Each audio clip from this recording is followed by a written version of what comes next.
ಮನಸ್ಸಿನಲ್ಲಿ ಚೇಳು ಕಟ್ಟಿದ್ದು, ಹಿಂದಿ ಟೀಚರ್ ಚೇರಿಗೆಲ್ಲ ದಮ್ಮು ಹಾಕಿದ್ದು.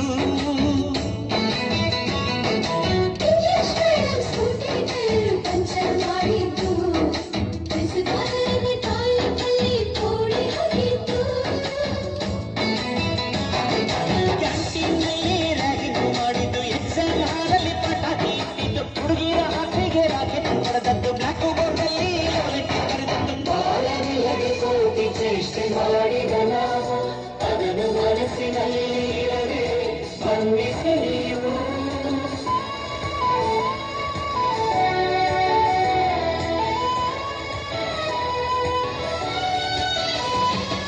ಸಂಸೋದೇಕೆ ಇಂಥ ನೆನಪು ಬೇಕು ಬಾಳಲಿ, ನಾವು ಆಡಿದ ಆಟ ತಾನೇ ಗೋಲ್ಡನ್ ಲೈಫ್ನಲ್ಲಿ.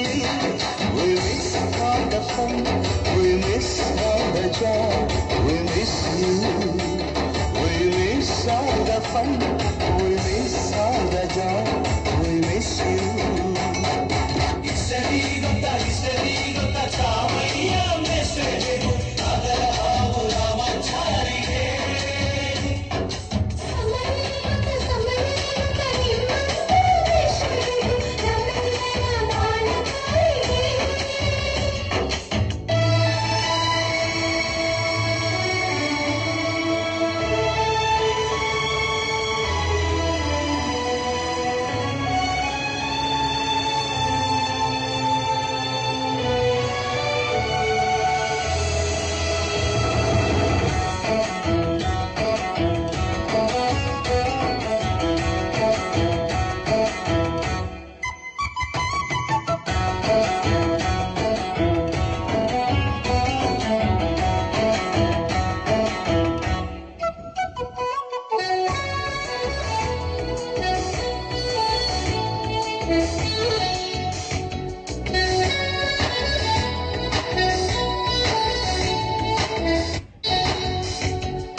ಮೊದಲು ಕಲಿತು ಮಾತೃಭಾಷೆಯಲ್ಲಿ, ಅಪ್ಪ ಕಲಿಸೋ ಆಸರೆಯ ಅಂಬೆಗಾಲದಿ. ಸೇಟುಗಳ ಹಿಡಿದು ತಿದ್ದಿ ಬುದ್ಧಿಯ ಮೇಲೆ, ಗುರುವೇ ದೇವರನ್ನೋ ಜ್ಞಾನ ಮೊಳೆಯಿತಲ್ಲವೇ.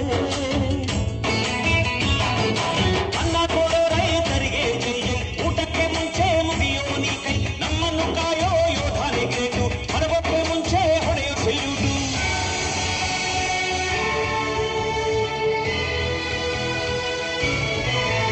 ಅಯ್ಯನಯ ವಿನಯದ ಶ್ರದ್ಧೆ ನಿಮಗಿದ್ದರೆ, ಸತ್ಯ ಜೊತೆಗಿದ್ದರೆ ಅಳು ಕಣ್ಣೊತ್ತರೆ. ಗುರಿ ಇದ್ದ ಸರಿದಾರಿ ನಿಮಗಿದ್ದರೆ, ಪ್ರತಿ ಸಲ ನಾವು ಕಲಿಯೋಕೆ ಮನಸ್ಸಿದ್ದರೆ, ಎಲ್ಲ ಒಕ್ಕಟ್ಟು ನಿಮ್ಮಲ್ಲಿ ತುಂಬಿದ್ದರೆ, ಈ ದೇಶಕ್ಕೆ ತೊಡಕಟ್ಟಿ ನೀವೆತ್ತರೆ.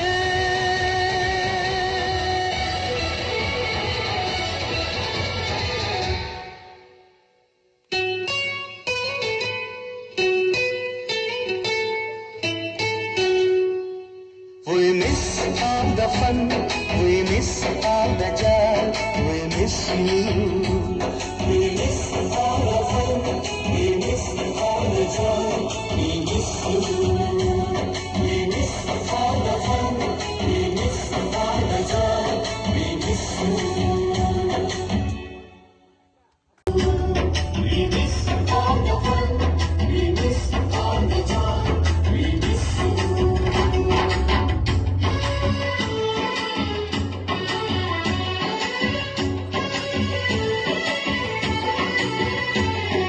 ಕೆಲಸ ಇರಲಿಲ್ಲ.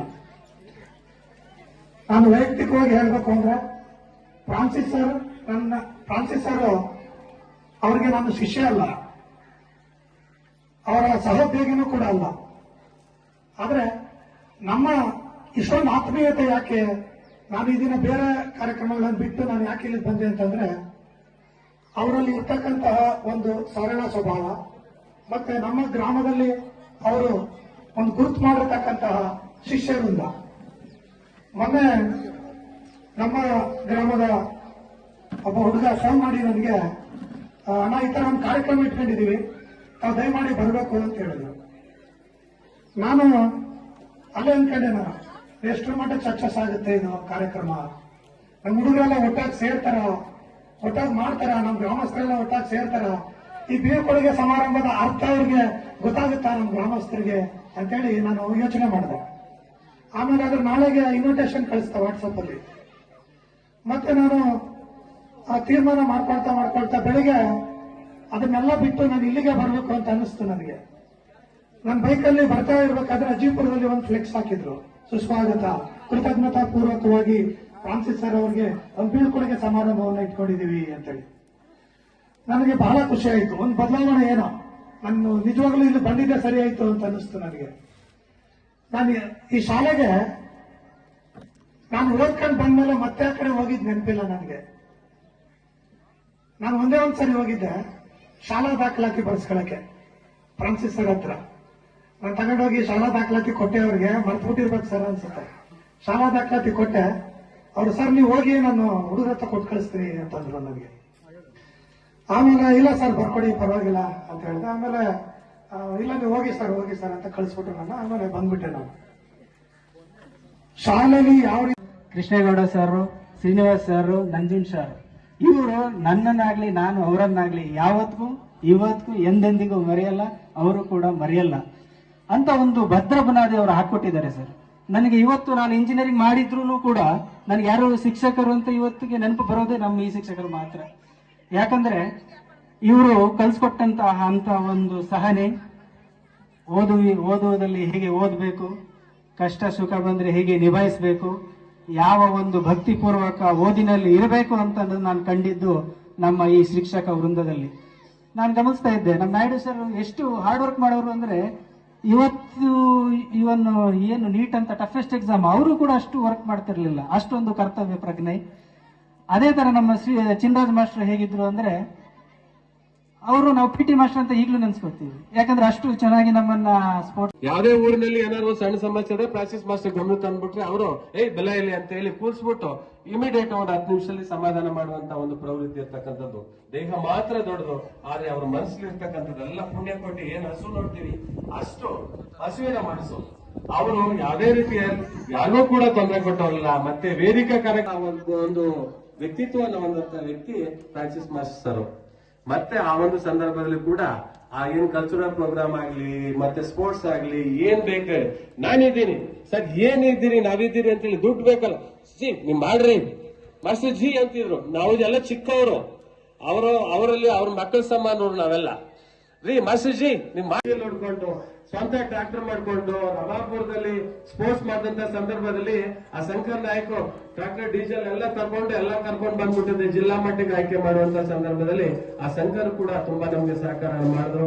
ಮತ್ತೆ ಪ್ರಾಚೀಸ್ ಸರ್ ನಾನು ಹೇಳ್ಕೊಳ್ತೀನಿ, ಅವರು ಒಂದ್ ರೀತಿ ದೇವ್ರ ಸಮಾನ. ಯಾಕಂತಂದ್ರೆ ಯಾರಿಗೂ ಕೂಡ ನಮ್ಮ ಶಿಕ್ಷಕ ವರ್ಗದಲ್ಲಿ ತೊಂದರೆ ಕೊಟ್ಟಂತ ವ್ಯಕ್ತಿ ಅಲ್ಲ.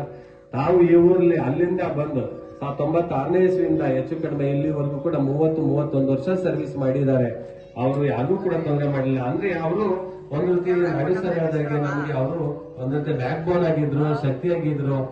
ನಾವಿದ್ದೀವಿ ಅಪ್ಪ ಅಂತ ಹೇಳಿ ಮಾರಲಿ ಕ್ಲಸ್ಟರ್ ನಲ್ಲಿ ಎಲ್ಲಾ ಶಿಕ್ಷಕರು ಕೂಡ ಯಾವುದೇ ಕಾರ್ಯಕ್ರಮಗಳಾದ್ರೂ ಕೂಡ ಸ್ವತಃ ಸೆಟ್ಲ್ ಆದಂಗೆ ಅಂತ ಒಂದು ಮೇರ ವ್ಯಕ್ತಿತ್ವವನ್ನ ಹೊಂದಂತಾವು ನಾವೆಲ್ಲರೂ ಕೂಡ ಅವ್ರು ಗೌರವಿಸುವಾಗೆ ನಡ್ಕೊಂಡಿದ್ದೀವಿ ಅಂತ ಹೇಳ್ತೇವೆ.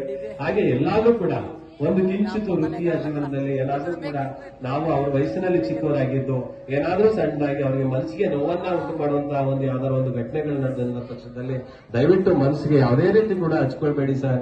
ನಿಮ್ಮನ್ನ ಕ್ಷಮೆಯನ್ನು ಕೇಳ್ತಾ ದಯವಿಟ್ಟು ನಿಮ್ಮ ಮುಂದಿನ ನಿವೃತ್ತಿ ಜೀವನ ನೀವು ಮತ್ತು ಅಕ್ಕ ಅವರು ಮತ್ತೆ ಮಕ್ಕಳ ಜೊತೆಲಿ ಆ ಭಗವಂತ ನೀವು ನಂಬಿರುವಂತಹ ಯೇಸು ಕ್ರಿಸ್ತ ಆ ಕರ್ತ ನಿಮ್ಗೆ ಎಲ್ಲಾ ರೀತಿಯಲ್ಲೂ ಆಶೀರ್ವಾದವನ್ನು ಮಾಡಿದ್ವಿ.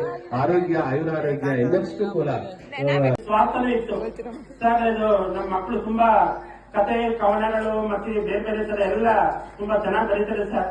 ಏನಾದ್ರು ಮಾಡೋಣ ಈ ಮಕ್ಕಳದ್ದು ಪ್ರತಿಭೆ ಹೊರತರಲಿಕ್ಕೆ ಅಂತಂದಾಗ ಹೌದಾ ಏನಾದ್ರು ಮಾಡಿದ್ದಾರೆ ಅಂತಂದ್ರು. ಏನ್ ಮಾಡೋದು, ಪ್ರೈವೇಟ್ ಶಾಲೆಗಳೆಲ್ಲ ವರ್ಷಕ್ಕೊಂದ್ಸರಿ ಒಂದು ವಾರ್ಷಿಕ ಸಂಚಿಕೆ ಅಂತ ಮಾಡ್ತಾರೆ.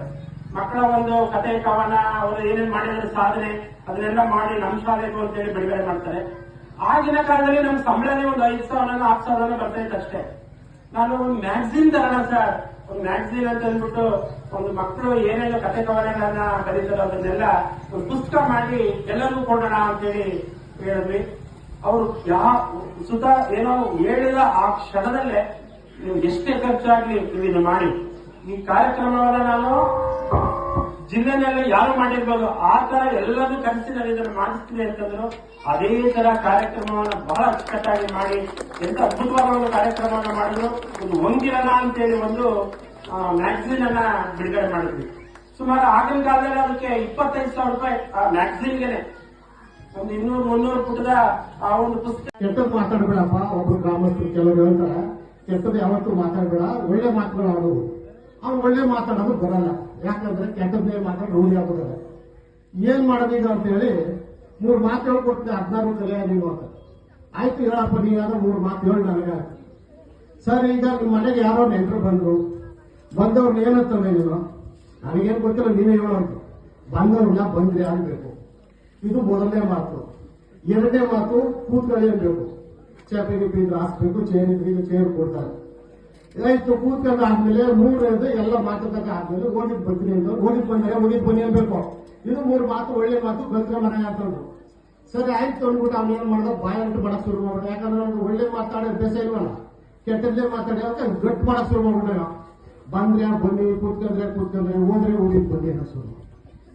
ಈ ಅಭ್ಯಾಸ ಮಾಡ್ತಾ ಇರ್ಬೇಕಾದ್ರೆ ಕೊನೆಗೆ ಏನಾಗೋಯ್ತು, ಅವನ ಮನೆಗೆ ಒಂದ್ಸಲಿ ಕಳ್ಳರು ಬಂದ್ಬಿಟ್ಟು. ಕಳ್ಳರು ಬಂದು ಕಿಟಕಿ ಪಕ್ಕದಲ್ಲಿ ಬಂದು ನಿಂತ್ಕೊಂಡ್ರು. ಇವನು ಅಭ್ಯಾಸ ಮಾಡ್ತಾ ಇದ್ದ, ಬಂದ್ರೆ ಬನ್ನಿ ಅಂತ ಅಂದ. ಓ, ಕಳ್ಳರಿಗೆಲ್ಲ ಬಿದ್ದು ನೋಡ್ಕೊಂಡ್ಬಿಟ್ಟ ಕಣ, ಇವ ಕೂತ್ಕೊಂಡ್ರು ಅಂತ ಕೂತ್ಕೊಂಡ್ರು. ಏನೇ ಮಾತು, ಕೂತ್ಕೊಂಡೆ ಅಂತ. ಓ, ನೋಡ್ಕೊಂಡೇ ಬಿಟ್ಟ ನೀವು ಅಂದ್ಬಿಟ್ಟು ಈ ಸರಿಗೆ ಇವತ್ತು ಕಳ್ತಾನೆ ಮೇಡಮ್ ಹೊಟ್ಟೆಲ್ಲ ಮೇಡ್ರಿ. 3ನೇ ಮಾತು, ಹೋದ್ರೆ ಹೋಗಿದ್ ಬನ್ನಿ ಅಂತ. ಓ, ನೋಡ್ಬಿಟ್ಟ ನನ್ಬಿಟ್ಟು ಎಲ್ಲೇ ಇತ್ತು ನಾನು. ಈಗ ಅವ್ರ 3 ಮಾತು ಒಳ್ಳೆ ಮಾತು ಅವ್ರನ್ನ ಮನೆ ಕಳ್ತಾನೆ ತಪ್ಪಿಸ್ತು.